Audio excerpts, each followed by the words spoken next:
Come on, what's up, everybody? Welcome to Revo Church. Come on, Revo Church. Why don't we give all of those that are here for the very first time a nice, warm Revo welcome. Come on, we can do better than that. Put those 10-string instruments together. Come on, we appreciate you being here.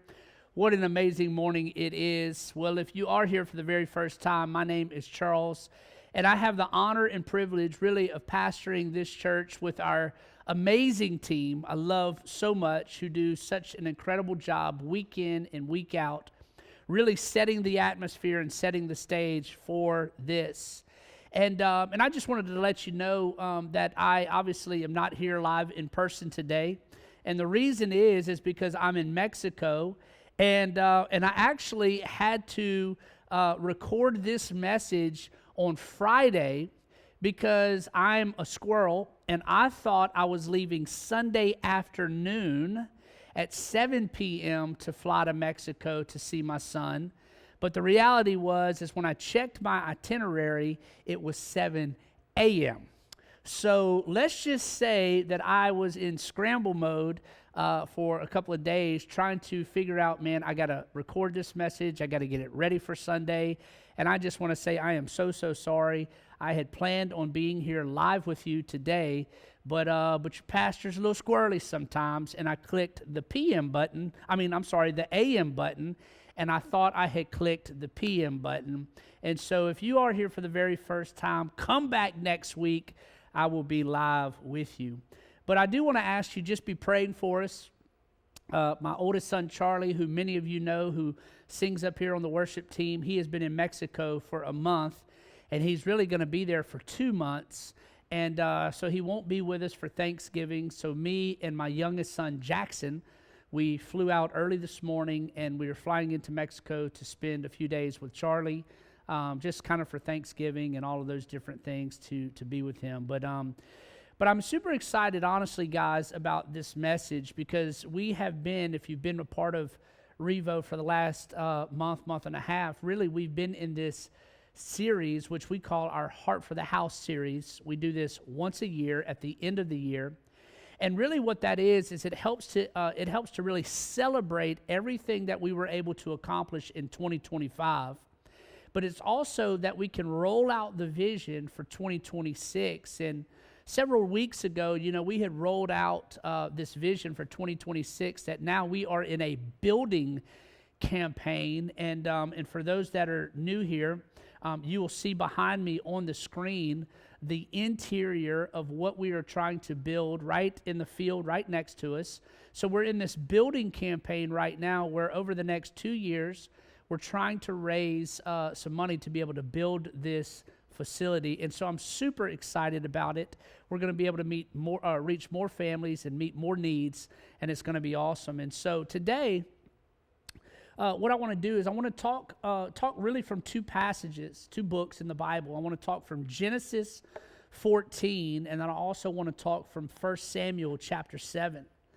And really what I want to do today is I want to preach this message as we're in this Vision, Heart for the House series that I really believe that God has kind of put in my spirit.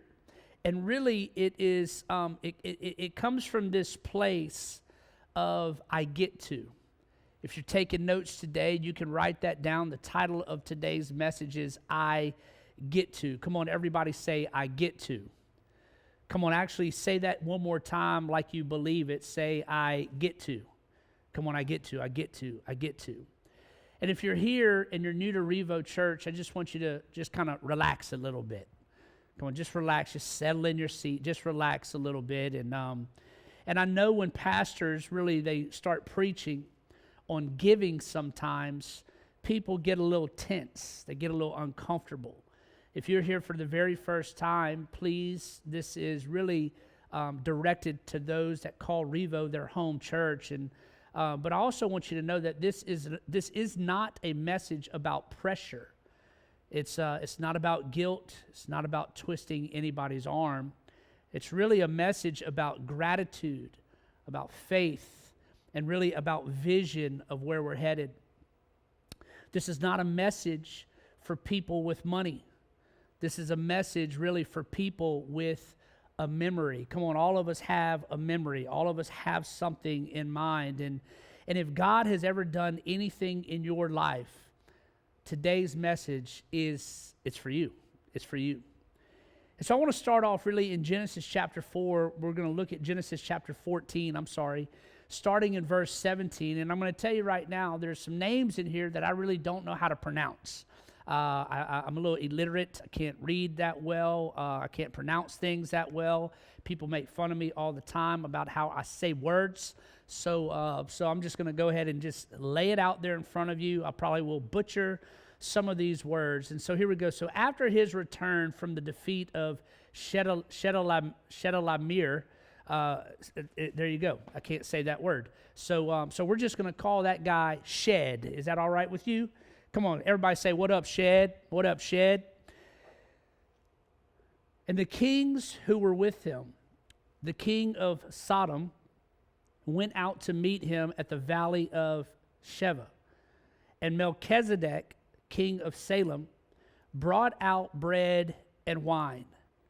He was the priest of God Most High, and he blessed Abram and said, Blessed be Abram by God Most High. And blessed be God Most High, who has delivered your enemies into your hand. And Abram gave him a tenth of everything. And see, what you need to understand about this passage is this is a very powerful moment. Because Abraham had just come out of this battle that he never should have won. Come on, how many of you have been in battles in your life that you've come out on the other side that you never should have won? Maybe it was a promotion. Maybe it was a job, a business that you stepped out into and it looked like it was failing. But man, on the other side, it just started to boom. Relationships that you might have thought were just kind of never going to make it. But all of a sudden, boom, on the other side of it, there's been restoration. We've always been in battles. Many of us have been in battles that we think that we never should have won, but God. Come on, everybody say, but God. And here's Abraham. He's coming out of this battle that he should have never won. He's tired. He's bloody.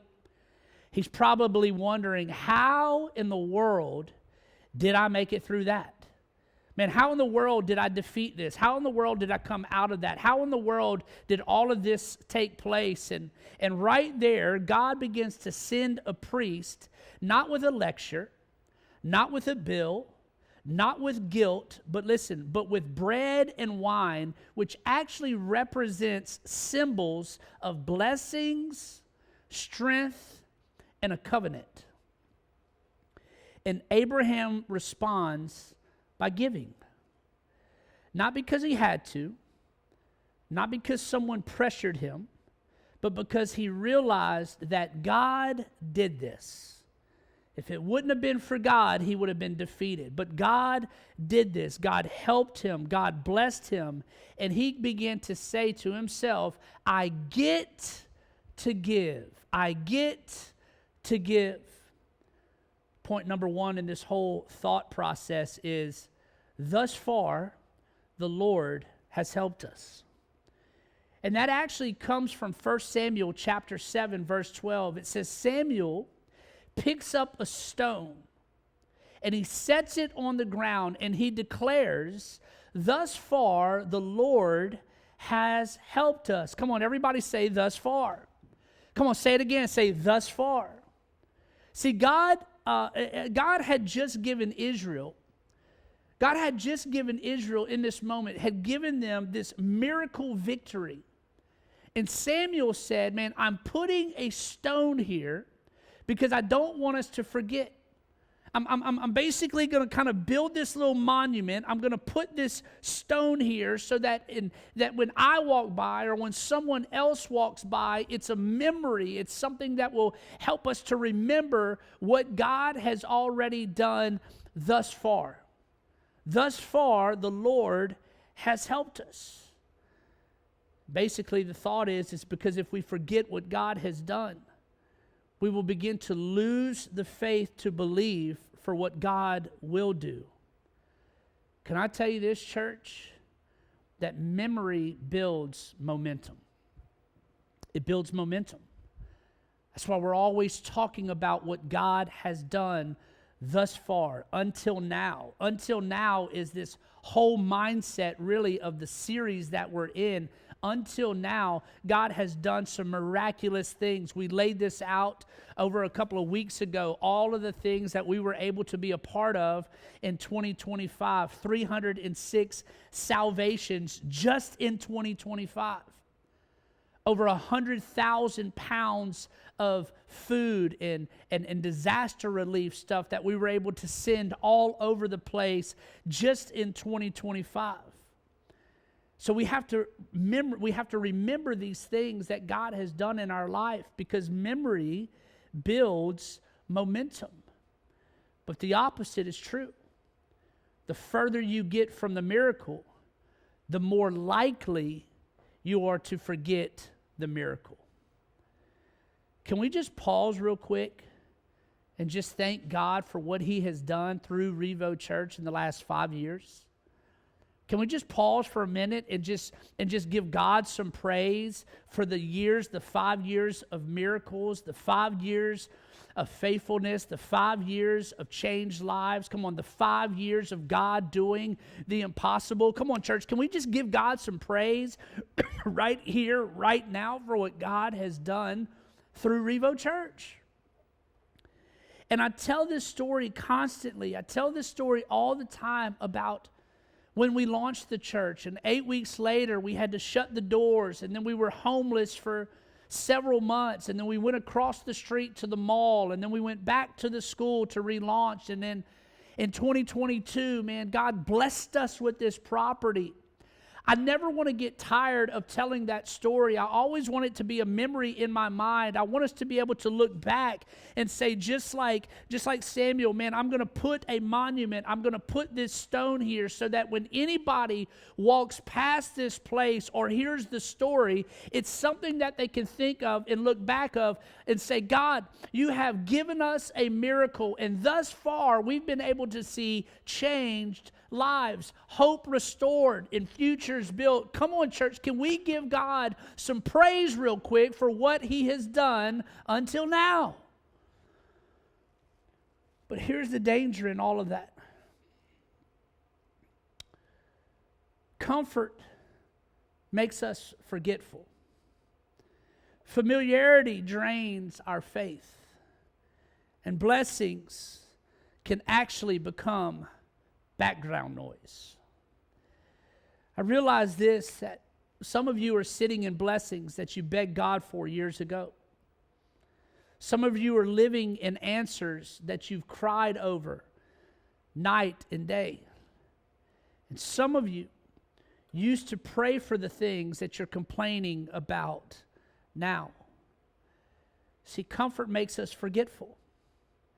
Familiarity, it begins to drain us. We just kind of get used to the miracle. We get used to what we prayed for, and God answered that prayer, and now we're sitting in it, and now we're comfortable in it. It becomes familiar. We kind of take our eyes off of the prayers and the fasting that we did days ago, weeks ago, months ago, years ago, and now we're sitting in this miracle, and it has become comfortable. It's become familiar to our lives, and it became actually some background noise to what we had cried out for. And Samuel, he begins to say, man, absolutely not. We're not going to do this. We're not going to get comfortable. We're not going to get forgetful. We're not going to become familiar in what God has done and the miracle that He has done. We're not going to do that. We're not forgetting. We're putting a stone down so that every time we walk by this stone, we remember. Every time we walk by this monument, every time we walk by this thing that He placed on the ground, every time we walk by it, it's a memory for what God has done. And that's why we're in this Heart for the House season, where we're trying to put a stone in the ground in this field next to us where we're trying to build a building to where we can have more people come in to hear the gospel, where we can have more marriages come in that are on the brinks of divorce and God can restore that marriage, where we can have more people come into this church that are dealing with depression and anxiety and God can deliver them from that. We're wanting to build this building so that more people can come in and we can lay hands on them and we can pray over them. We're trying to build this building so that there can be more lost people that come in and there's more salvations that come out of this house because the Holy Spirit gets a hold of them and He begins to do something in their life and in their heart, and there is a miracle that takes place.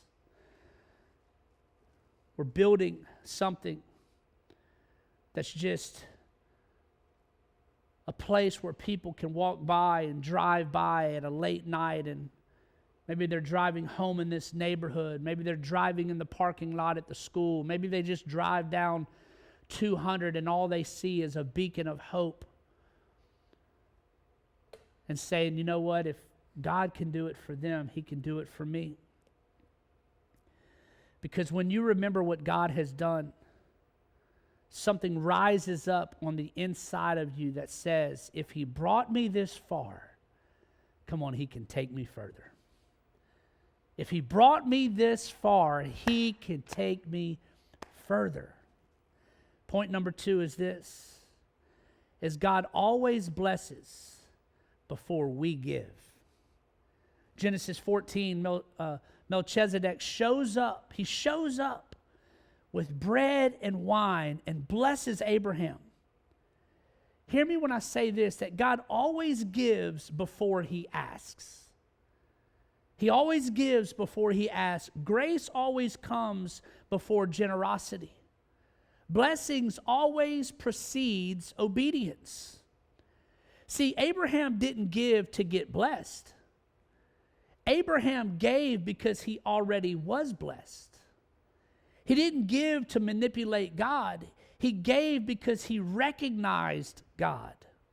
He didn't give because of pressure. No, Abraham gave because of this revelation. See, generosity is not about wealth. It's about awareness. It's about awareness. It's about understanding what God has done in your life. See, if you think that you sustained your life, if you think that you made it through the battle on your own, can I tell you this, that giving will always feel like a loss. It'll always feel like a loss. But when you recognize that every good thing in your life came from the hand of God, you will say, how could I not give back to the one who gave everything for me? How can I not give back? Point number 3 is generosity is worship.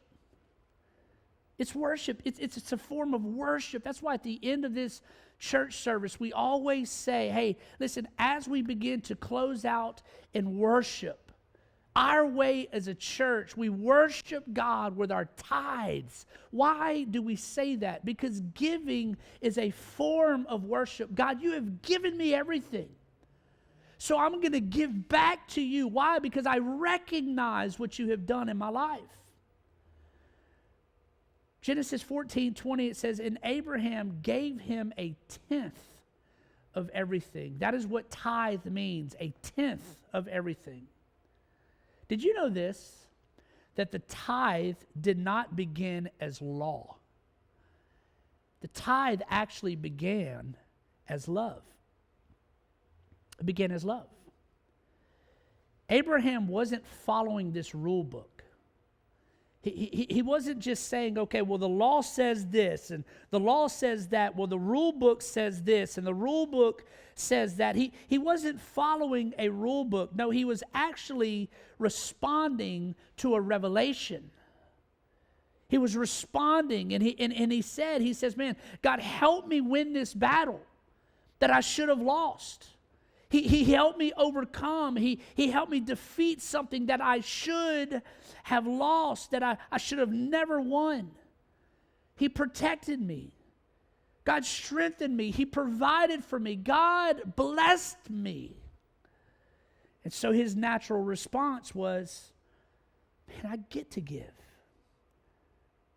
I get to give out of the sincerity of my heart. I get to give back to the one who has given me so much. I get to give just this tenth of what I have. I'm giving it back to you, God. I'm giving it to you because of all the things that you have done for me. You are worthy.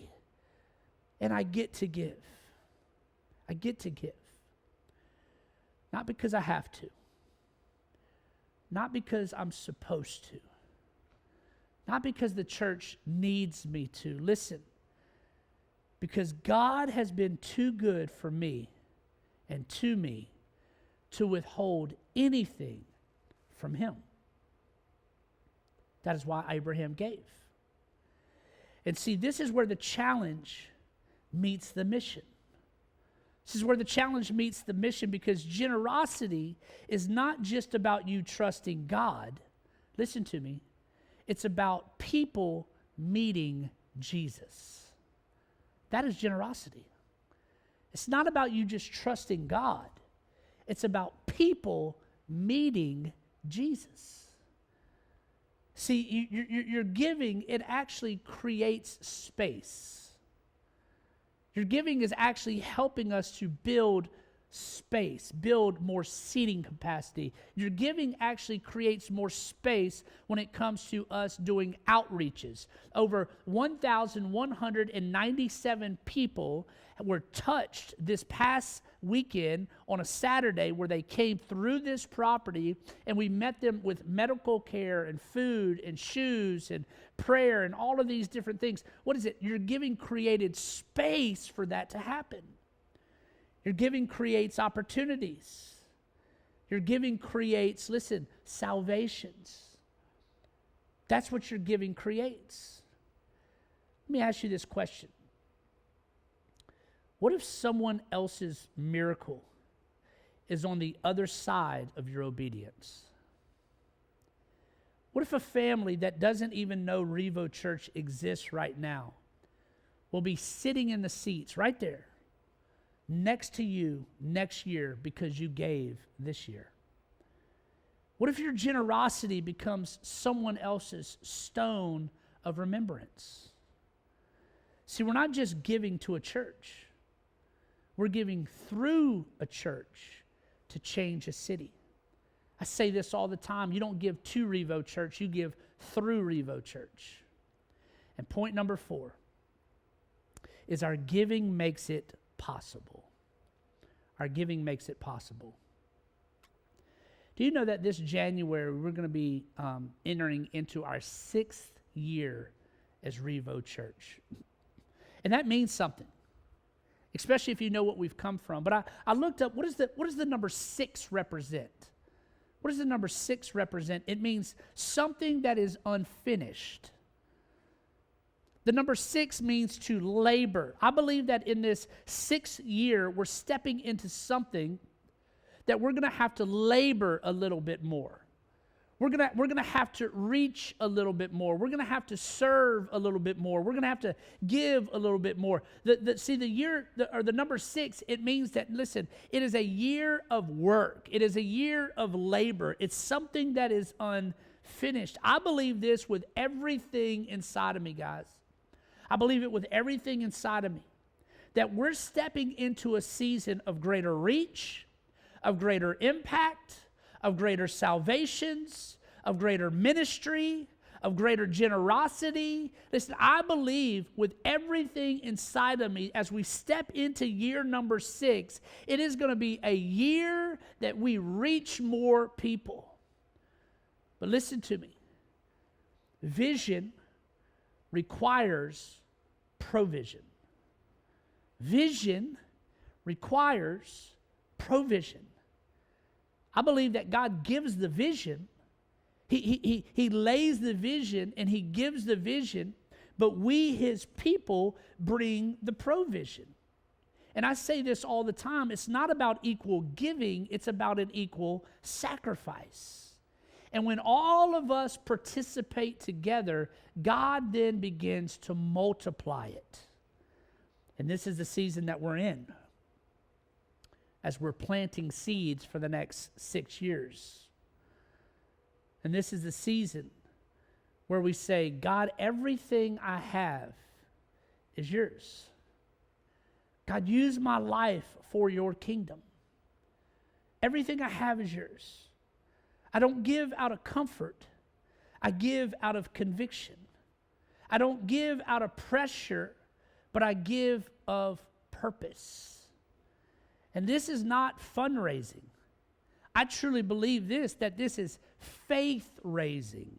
It's God beginning to stretch us, and he's beginning to kind of take us out of our comfort zone so we're not familiar with what it is that God has done. I don't ever want us as a church to get comfortable. I always want to begin to step into the things that God wants for us. That's why I ask you, step out of your seats, step out of the things that God is kind of calling you to do. Step out and do those things. Don't get comfortable with just coming into these doors and sitting in a seat. You know, you've got to start stepping out into the things that God is calling you to do. It's faith raising. But I always want us to remember this. Always. Is the God who gave first. Listen to me. Before we give anything, we must understand this truth. God gave first. Melchizedek brought bread and wine. But can I just tell you this, that Jesus, he became the bread and the wine. Jesus didn't tithe his life. He gave all of it. He didn't hold anything back. He didn't give reluctantly. He actually gave joyfully. And Hebrews says, for the joy set before him, he endured the cross. He endured it. What was the joy? The joy was you. You're the joy. Your salvation, your healing, your freedom, your eternity. Romans 5:8, it says this. It says, while we were still sinners, Christ died for us. While we're sinners, Christ died for you and I. He didn't wait for you to clean up. He didn't wait for you to get perfect. He didn't wait for you to get it all together. No, he gave first. He gave his best. He gave it all. And today, he invites you to receive exactly what he gave. And if you're here and you feel like you're far from God, maybe you feel empty, maybe you feel broken, maybe you need a fresh start, maybe you're in here today and you need forgiveness, maybe you need mercy, I just want you to know that Jesus is here. And the God who gave is here with you today, and he's not asking you to earn anything. He's asking you to receive everything. Come on, with every head bowed and every eyes closed, I want to ask this question. Maybe you're in here today, and you're in here and you say, you know what, Charles, I just need more of Jesus in my life. I know you were talking about giving in this building and this mission and vision that you have for Revo Church. But the reality is I'm lost and I'm broken and I need Jesus. Come on, and if that's you in this room today, I want everybody in this room to repeat after me. Say, dear Jesus, thank you for loving me. Thank you for finding me. And thank you so much for dying on the cross for my sins and rising from the grave so that one day I can be with you in eternity. Come on, if that was you that prayed that prayer, not because I asked you to, but because you meant it genuinely inside, I just want to say thank you so much. Thank you for praying that prayer. Thank you so much for being obedient to what it is that he has called you to do. And if that was you that prayed that prayer, I just want you real quick to take your phone and you can tap that little disc in front of you and you can make a little comment right there on your phone. It says, hey, I made a commitment to follow Christ today, and then we'll follow up with you. We'll follow up with you because we know this, that we do not want you to walk through this thing called life and a new walk in faith alone. We want to do it together with you so that you can be successful in all the things that God has had for you. Well, church, I love you so much. I hope you have an amazing day. And remember this can be your best week ever if it's your best week spiritually. Happy Thanksgiving, and I'll see you next Sunday.